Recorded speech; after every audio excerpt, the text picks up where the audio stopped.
This conference will now be recorded. Hi, everybody. This is Regina Feeney, and today I'm going to present a program called Don't Know Much About Freeport, Everything You Need to Know About Freeport But Never Learned. So some of you may remember that this program, Cynthia Krieg, our village historian, and I did as part of a series for Outside the Lines, where the library took a program into the community. And Cynthia, who was also president of the Freeport Historical Society, partnered with the library, and we originally did this program at Jimmy's Junkyard. So today I want to do it again for those of you that missed it. So let's start. So for many years, I would have students from a local university contact me who were doing a program or doing research on, they had to pick a community on Long Island and had to study it from before pre-white settlement to up and including the Civil War. And they had to do a presentation. And so every semester I'd get these students who wanted something about Native Americans living in Freeport. And this was really difficult because we didn't have anything. And it just became sort of like my quest to find some sort of indication that there were Native Americans in Freeport. So one day, I was working on a collection at the museum and I found these arrowheads. And these arrowheads were found on Willow Avenue, which is the northeast section of Freeport, which would have made sense that these arrowheads would have been up there because that area of Freeport was known as the Great South Woods. And those would have been really fertile forest. And you would have had a lot of brooks and streams up there, which we know had fish. So it is very reasonable that somebody would have gone there to fish and to hunt. However, we have no proof that that there was any Native American settlements in this area. We do know that the Marroquins did have a presence in the Rockaways and probably east of us, but we have no evidence there was actually any type of settlement here in Freeport. The other thing I was able to uncover was more anecdotal evidence. Daniel Treadwell was a Freeporter, and he lived on his family farm, which was kind of close to where the Freeport High School is today. And he began writing a diary in 1839. And he talks about going down the waterways near his home. And he found these mounds of shells. And what made one of the mounds of shells really interesting is that it was found quite inland.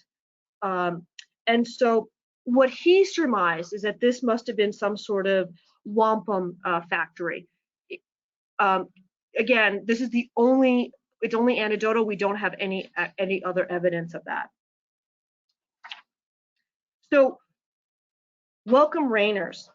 Edward Rayner settled Freeport around 1659. It is believed he was a cow keeper, and there is some speculation that he may have brought his cows down to Freeport to feed on the salt hay.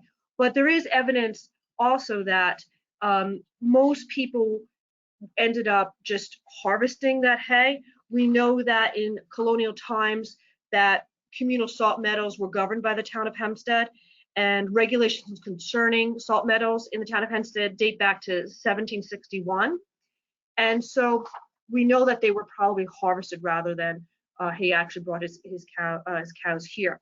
But we all know Cow Meadow in Freeport, that was a place where salt hay was harvested for livestock.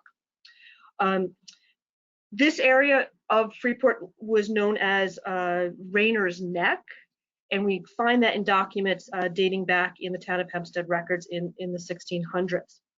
We know that there was a mill in Freeport. That mill is where Mill Road is today, right across the street from the Freeport Wreck, right on the Freeport River. We know that we think that this mill dated back to 1761, and it was listed either as Carl's or Smith's Mill. And in 1774, Amos Smith sold this mill to Stephen and George Hewlett Jr. Joseph Sweezy became the next owner, and Sweezy would later sell the mill and pond to Daniel Rayner in 1829. And his son Edward ran the mill in the 1850s and was later succeeded by Bedell Rayner. There's some confusion about what it was Freeport's earliest name. Most people think it was Raynertown, but there's evidence to say that it was actually Rayner South. The earliest evidence that we have found is 1824, is that this area was referred to as Rayner South, and that Raynertown actually came later. And this was in a gazetteer that we have at the Freeport Memorial Library. And in this gazetteer, Raynertown is described as being 5 miles southeast from Hempstead Village near South Bay. And here are 2 taverns, 2 stores, and about 20 dwellings. This neighborhood is much resorted to by sportsmen in the pursuit of fish and fowl. There's an urban legend that George Washington spent some time in Freeport, but that is not true. However, there is evidence to believe that he did at one time pass through Freeport. During his tour of Long Island in 1790, we know that he was staying in Hempstead, and following the routes, the roads that would have been around at that time, he would have come down what is now today the Babylon Turnpike, which means he probably would have crossed into Freeport sort of at its northern eastern corner. And there are some maps that show where that route would be. And the Landmarks Commission actually commemorated this passing through in 1999 with a historical marker. But we have no evidence that he spent any time in Freeport. It was probably just passing through. What's interesting about all of this is that Freeport tends to have this obsession with George Washington, which is odd because during the colonial times and the Revolutionary War, this area of Long Island was known for being Tory. Now, we don't have any specific evidence of Freeporters actually fighting for the crown because this area was kind of isolated. There's reason to believe that most Freeporters were probably apathetic about the control of the country, though there are some anecdotal stories of people later going to Canada. But otherwise, people probably didn't care. They just sat on the fence. But you wouldn't know that looking around Freeport. And case in point is our Village Hall, which happens to be an exact replica of Independence Hall in Philadelphia. And this is where George Washington was appointed Commander-in-Chief of the Continental Army in 1775. And this is also where the Declaration of Independence was adopted in 1776. Our cornerstone was opened in 1929. On the lower right, you will see a model of Mount Vernon, which was given to the library by the Ruth Floyd Woodhull chapter of the DAR in 1955. Also at the library, in celebration of the 200th anniversary of George Washington's birth, a Washington elm was planted on the west lawn of the library. Again, this was donated by the DAR. And it was said to be that this tree was a direct descendant of the tree that stood in Cambridge, Massachusetts. And according to popular legend, it was under this tree that George Washington took command of the Continental Army. Unfortunately, that tree was later destroyed by disease. Going to the lower left, you will see an obelisk that used to have a bust of George Washington on it. And it was dedicated in 1932 by the school children of Freeport. And it sits now on the property of Dodd Middle School. And it did once have George Washington's head. And by 1951, the head has disappeared. And I have been told that it disappeared right before a Hempstead Freeport football game. Interesting thing about Freeport is Freeport's topography was different, right? And often people come to me and they are concerned about why they have flooding in their neighborhood when they don't actually live near water. And I always tell them, well, it's probably because you actually live on water, because there once was a lot of ponds and streams around, and those ponds and streams are probably still there, but they're just underground. In case in point, Freeport High School. So here you'll see an aerial shot of the Brooklyn Waterworks, and you will see two bodies of water. That little strip of land going between those two bodies of water is actually what becomes Sunrise Highway. That pond to the right is the grounds of Freeport High School. This is where they play football today. And you can see to the right, you can see the pond as looking north from Merrick Road. And you can see how the top part of that pond has been filled in, and that is where Freeport High School gets built. Now the water is still there. It is being just pumped under the school, and it lets out into Millburn Pond, which then goes underneath Merrick Road, and it goes into Millburn Creek. Another area where there was a pond was in the area known as Crystal Lake. And this was a 5-acre body of water that existed between Archer Street and Atlantic Avenue, just east of Guy Lombardo Avenue. And in 1911, the John J. Randall Company gave notice to the village that it's intention to fill this lake. Now, if you go into that area today, just east of Guy Lombardo Avenue, you're going to see a lot of houses that are being raised right now, because many of these homes got flooded out after Hurricane Sandy. And I think a lot of people were surprised because they're not near the canals, but that lake is probably still there somewhere underground. And as the water table rose, so did the lake. If you ever get told that you need to move your car to higher ground in Freeport, it's probably not a good idea to park your car in the parking lot of the recreation center. This is a photograph of the property that is now the recreation center. It is an old pond. The bridge at the bottom is the bridge over Mill Road. That is the Freeport River. For those of you that know me, you know how much I love maps. I have maps all throughout my house. But the thing I love about them the most is how much you can learn from these maps. This is a 1873 Atlas of Long Island. I am told that Freeport Memorial Library is one of the few libraries that has an intact Atlas of Long Island. We are often referred to it as a Beers map. And people steal these maps from libraries because they actually break them and sell the plates. So we're lucky to have it. So on this map of Freeport, you will see a big pond in the middle. That is the recreation center. Another interesting feature in the maps, if you look at the map to the right, is you see a couple of green spaces. Two of those are cemeteries. You're probably familiar with the Freeport Cemetery, also known as the Presbyterian Cemetery, where Dodd is. But along Fulton Street, which is now Merrick Road, there is a cemetery right there, a little narrow cemetery. That ended up being the Smith family cemetery.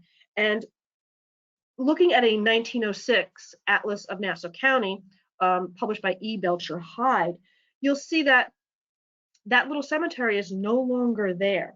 And that is because in 1900, that land was sold and all the bodies were disinterred and removed to Greenfield Cemetery. At the top, you can see what they're referring to as the Presbyterian Cemetery, which is really the Freeport Cemetery. That land is eventually condemned, and that is where the new Freeport High School got built in the 1920s. Today, it is the playground of Dodd Middle School. This is another E. Belcher Hyde Atlas from 1914. And what I love about this map is you're seeing this area of Freeport known as Woodcleft. And along the top, you're going to see this red line. That red line indicates that this is the unincorporated area of Freeport. So anything below that line was not part of Freeport. It's actually part of the town of Hempstead. And this becomes really difficult for us when anybody wants us to do research on properties below that line, because none of those properties come up in any of our directories because they're not considered part of Freeport.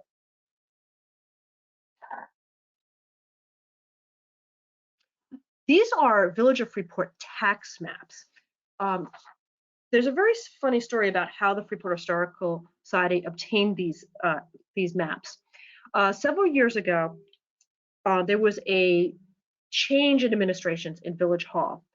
And I was working at the library and I got a call from Cynthia Krieg, our village historian. And she said, Regina, you need to come to Village Hall right now and bring your truck. So I did as I was told. I got in my SUV, brought it to Village Hall, and Cynthia said they are actually cleaning out a lot of the closets and safes and the tower room at Village Hall. And whatever they're willing to give you, just take it and we'll figure it out later. And one of the things they gave us were these beautiful tax maps. And what is so interesting about these maps, unlike previous maps, is that you can see that there's one map here from 1915, and the next update will be 1925. But all along, the Village of Freeport were actually updating these maps. So you can see here on the map on the left, they're actually at the times going in with pen and writing over the changing when there were property sales. So these maps are just, you can sort of see how this evolution of Freeport. And what's interesting about that piece of property here on the left is this shows the house, the home of Gene Hollander, who later married Tom Yorkey, who was the owner of the Boston Red Sox. And after Mr. Yorkey died in 1976, Mrs. Yorkey became the majority shareholder in the Red Sox franchise. And she lived up on Rosedale Avenue. That's where she grew up. She graduated Freeport High School, and that's where her family lived. Here to the right is a map of an area right near Millburn Creek. And what's interesting about this map is you'll see that there is a street called Riverside Drive, which is still there today. But Riverside Drive continued up. Today that's Triangle Place. And along just below that, you'll see there is actually a stream going through there, right? And to the right, to the left, you're going to see a street called Coat. That street does not exist. So you'll see here that they thought that this area was going to be developed and the street was going to be paved, and they put it in, but that street never came to fruition. What is interesting about this area of Freeport, if you've ever walked through there to go down to Millburn Park, you'll notice how there's kind of like, it kind of undulates a little. There's kind of these rolls in the terrain. Well, that was because it's an old golf course, and up to the top right, you'll see the word golf. So these were the old Freeport golf grounds.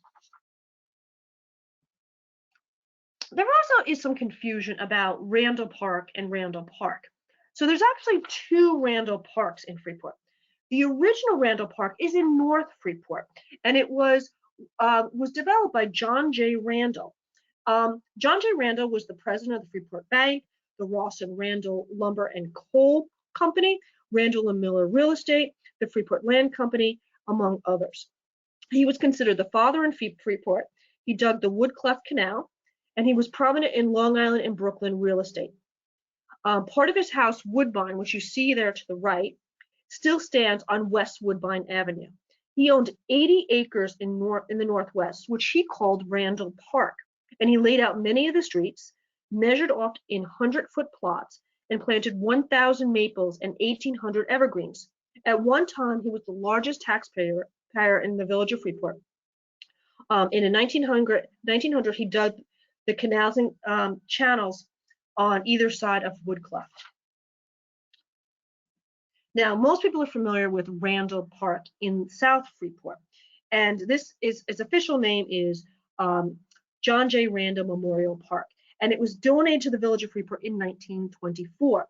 And it stipulated in his will that this was to be a public park, and that the village could not charge any admission for usage of that park. And you can see, looking down, you can see the canals there. And you can also see the original entranceways, these really beautiful metal gates to the park. Let's talk a little bit about churches and brothels in Freeport. So It seems that religion first came to Freeport in the 1830s. That is when the first church was established here in Freeport. It was the Methodist Church. Now, that is not to say people did not worship in Freeport. If you were Christian and Catholic, you probably would have attended services in Hempstead, where the most of the churches were. If you were Jewish, you probably would have attended the synagogue in Rockville Center. And then later they would have had sort of these circuit um, priests and ministers that would have come through and done services within the community.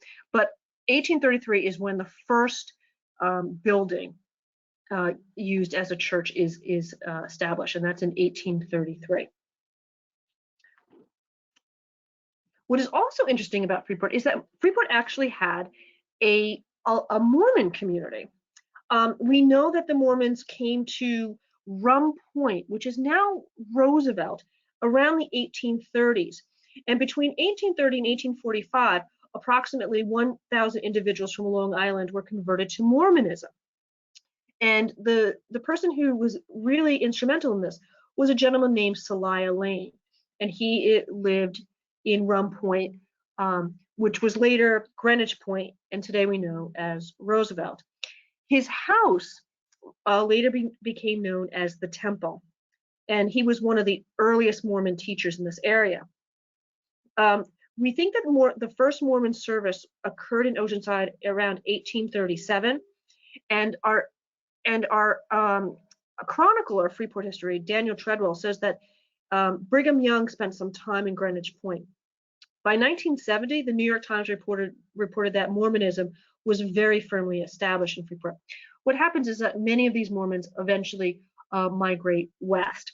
And if you read some of the articles in our local papers, our newspaper accounts of them, it was not very positive. They were really treated quite poorly here. This is one of the instrumental people in the Baha'i Assembly. Now, I knew nothing about this gentleman. His name is Arthur Pillsbury Dodge, and I got a call from the Baha'i Assembly. They were putting together an encyclopedia about the Baha'i faith, and they asked me for information about Mr. Pillsbury Dodge. And it seems that he spent some time in Freeport. He was born in 1849 and was an early follower of the Baha'i faith, and he founded the New York Baha'i Assembly. Dodge came to Freeport in 1914 and lived at 60 or 64 J Avenue, which is today Harding Place. His house no longer exists. It's now an apartment building. It was said that Dodge regretted that he did not move to Freeport earlier in his life, but during his short time in the village, Dodge hosted many gatherings at his home to promote Baha'i teachings.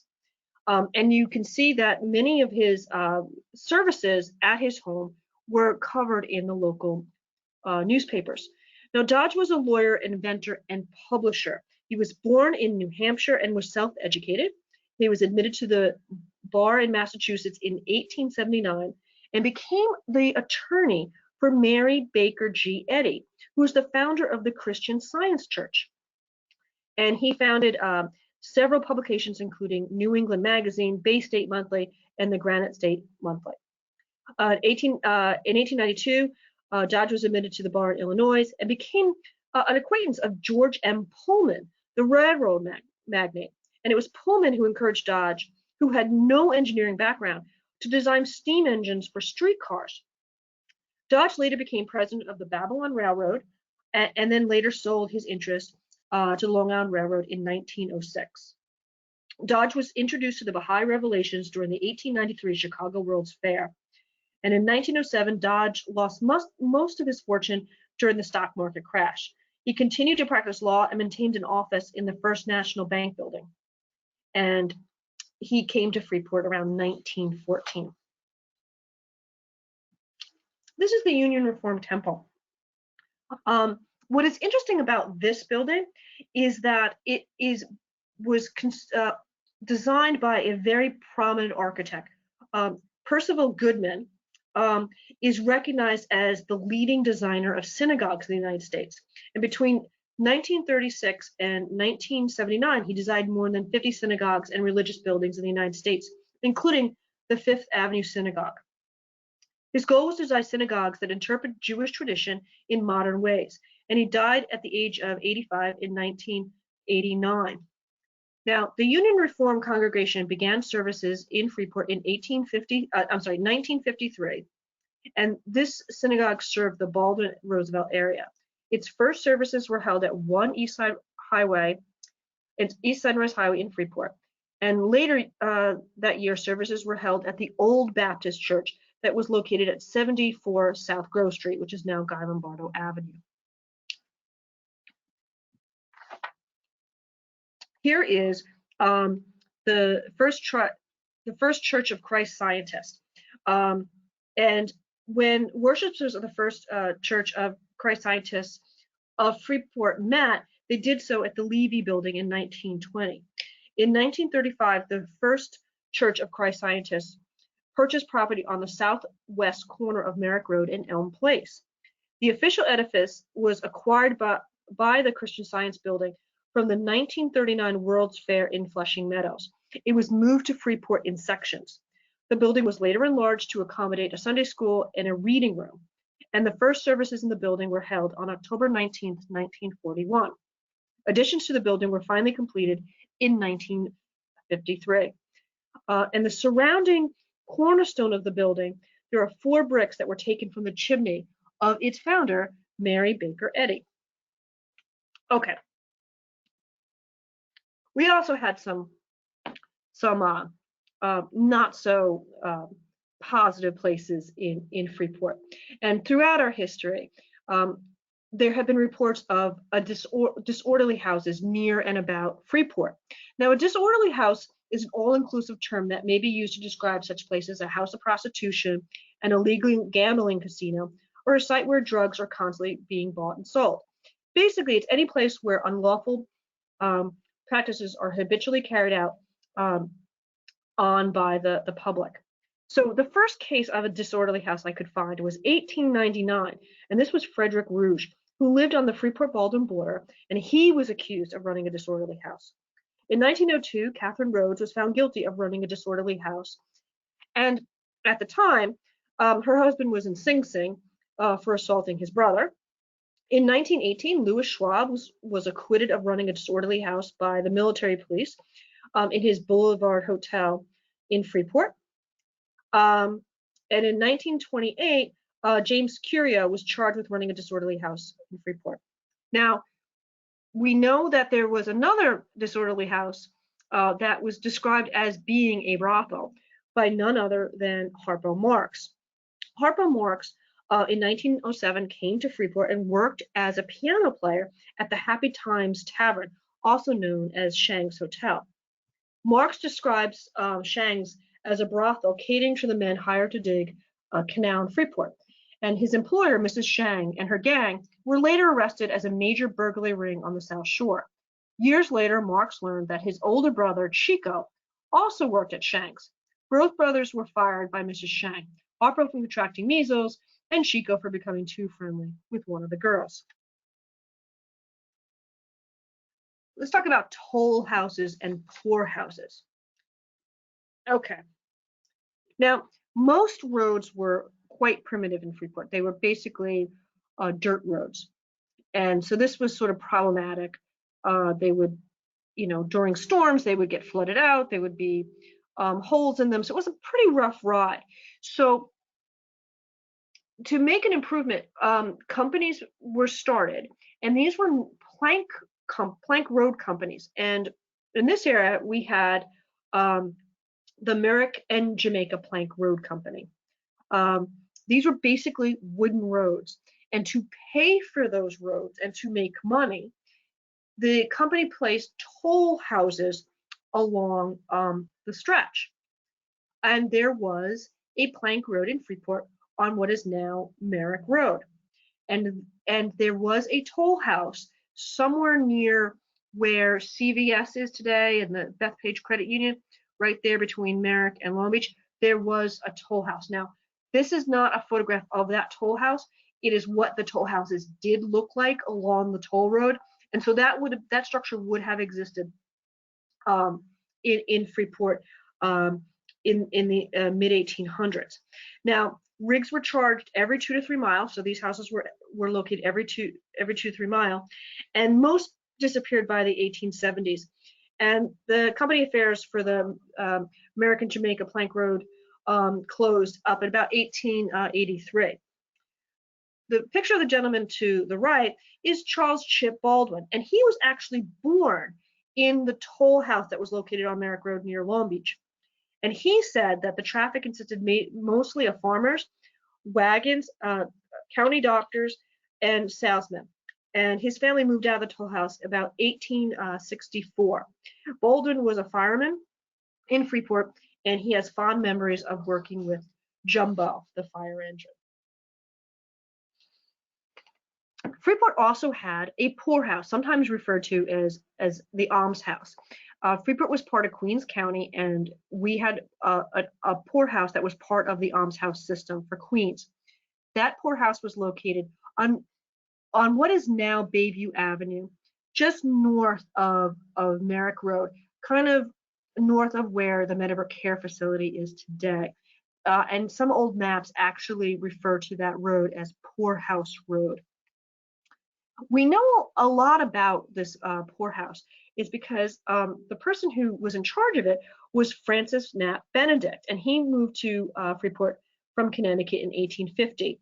And around that time, he became keeper of the Queens County Almshouse.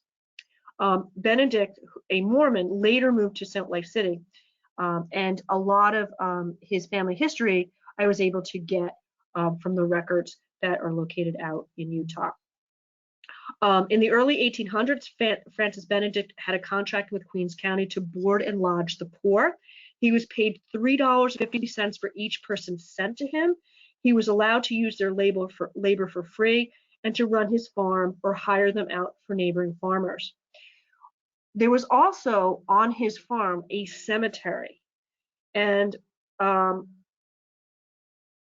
it was reported that in the Brooklyn Daily Eagle that there might have been approximately 200 bodies in this cemetery.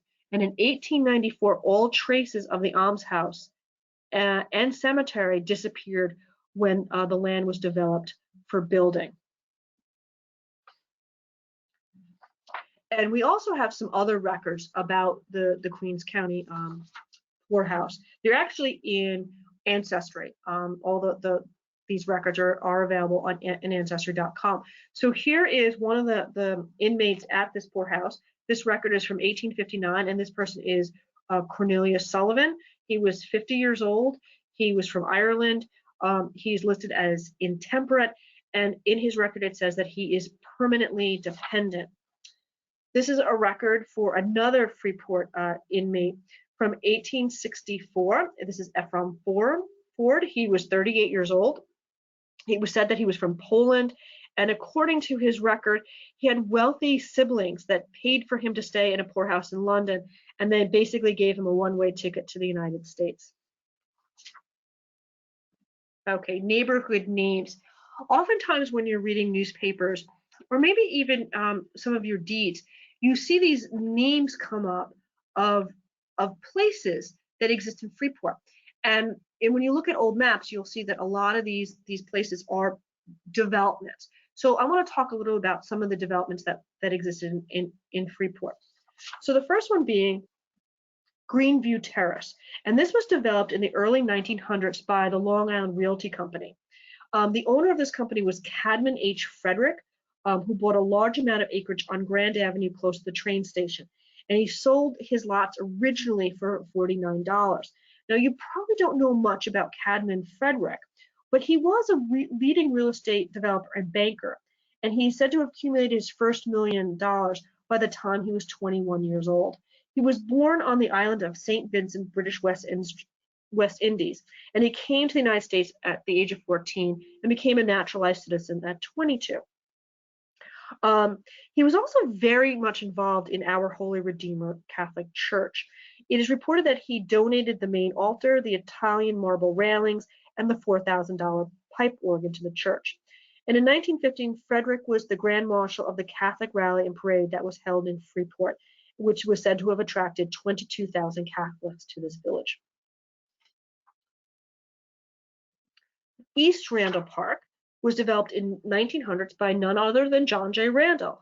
Later lots were sold by Charles A. Sigmund, and residents in the area were granted gas service around 1910. This section includes Grand Avenue. This is Mercerville Park. It was developed around 1902 by the Long Island Realty Company, and this area of Freeport includes Charnard Avenue. Here we have Stromberg Park, which was developed by Charles Sigmund in 1902. Stromberg Park was located in the northeast section of Freeport.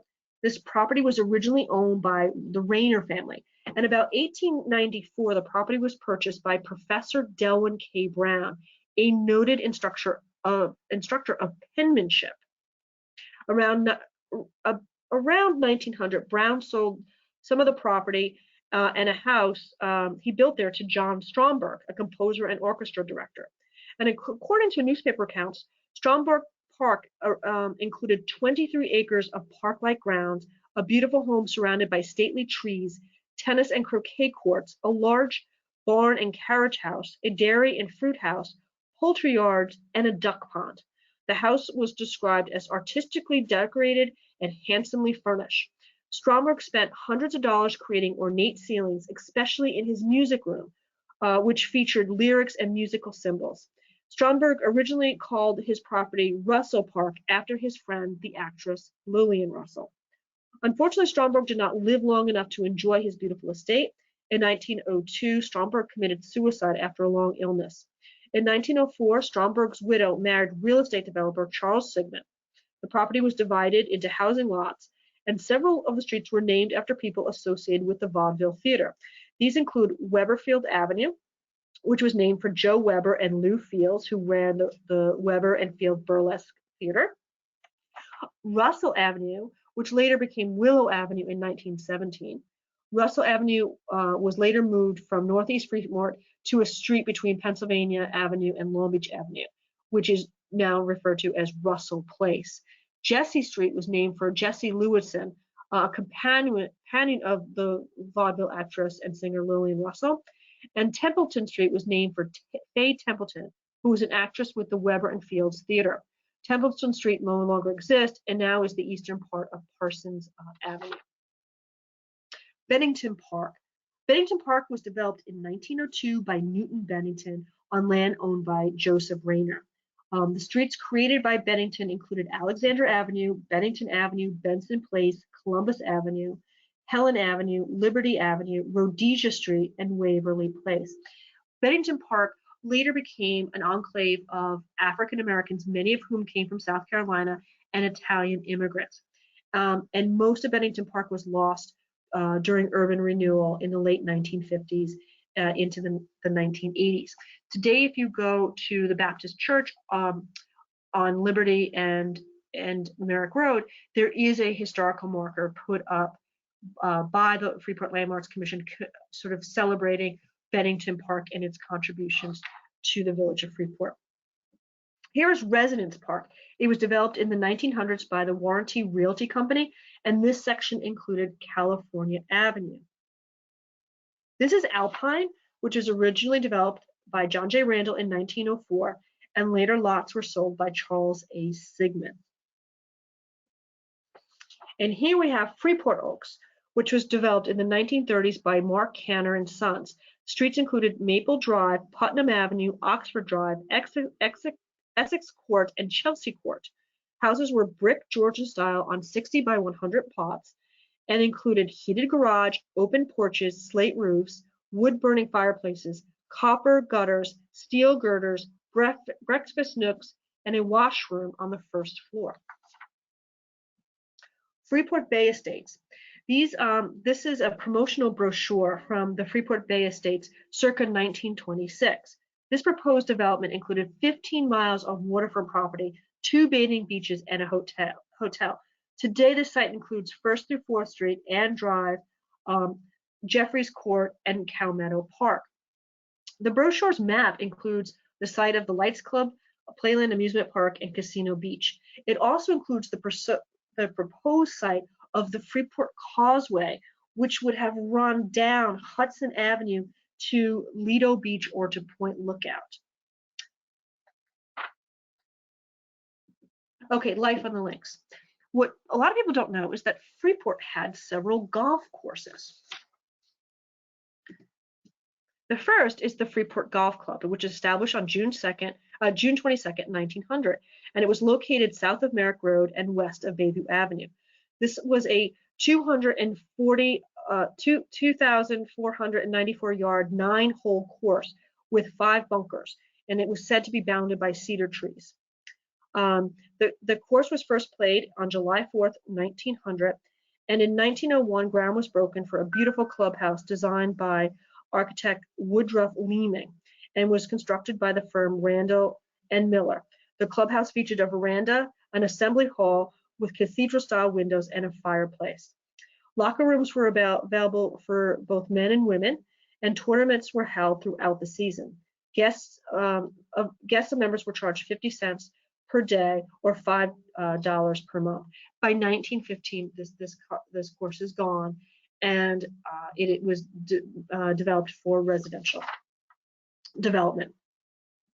Here we have the Woodcliff Golf Club. Was located in Southeast Freeport in the 1920s. Its boundaries included South Grove Street, now Guy Lombardo Avenue to the west, Hudson Avenue to the east, and King Street, probably Jefferson Street today, to the north. The course was located just south of Playland Park, and in 1935, after the streets were constructed, plots of land were sectioned off and sold for residential development.